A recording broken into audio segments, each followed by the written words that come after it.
Hello, this is Danfe TV. Today's news highlights: US banning energy imports from Russia set to misfire.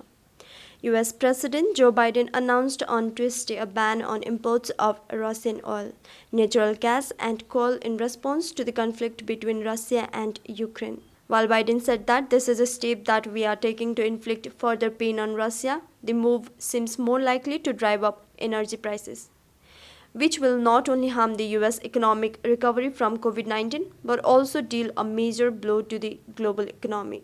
Sanctions on Russia's energy industry had been considered to be an unlikely punishment that the West would impose on Russia because it would force up global energy prices, something the inflation-stricken US and EU desperately need to avoid.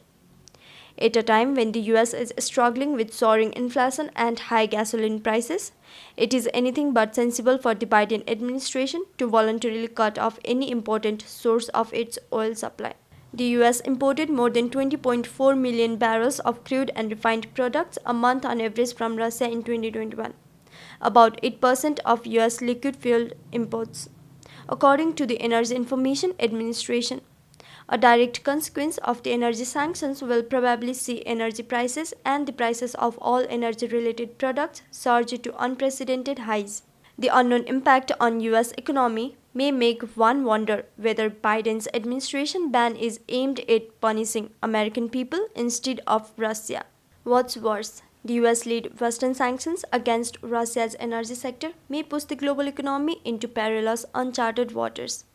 Compared to the US limited dependence on Russia's energy supplies, Europe may be the region that is to bear the brunt of this self-inflicted energy insecurity. Shortly after Biden's announcement, the UK announced it would phase out Russian gas imports by the end of 2022, while the EU plans to gradually reduce imports of Russian oil and natural gas, according to media reports. The West has been stepping up sanctions against Russia, putting the world economy towards the dangerous division between the Western and non-Western economies. There is a growing perception that the US abuse of unilateral sanctions won't help ease up Russia-Ukraine tensions. Instead, the geopolitical crisis faces the risk of further escalation into a global economic crisis under the US-led sanctioning moves. Global markets had been expecting a recovery earlier this year, but turned downwards because of the conflict and the Western sanctions. Investors are now largely shaken because they do not know when the economic warfare between the US and Russia will come to an end. The huge geopolitical risks also put on pressure on China's goal to stabilize economic growth.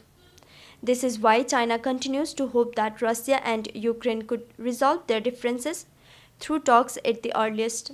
Gina Raimondo, the US Secretary of Commerce, said on Tuesday that the US could take action against Chinese companies that defy US sanctions on Russia. China will not follow the US when it comes to sanctions and firmly opposes any form of unilateral sanctions that lack support of international laws. China will, as always, carry out normal economic and trade cooperation with Russia and all parties. And China's cooperation with Russia in the oil sector will not be disrupted by US sanctions. If the US sanctions against Russia hurt China's interest, China will take the necessary measures to fight back. With this, we are at the end of the report. The report is sourced from Global Times. If you are liking our content, then don't forget to like, share, subscribe to our channel. Thank you.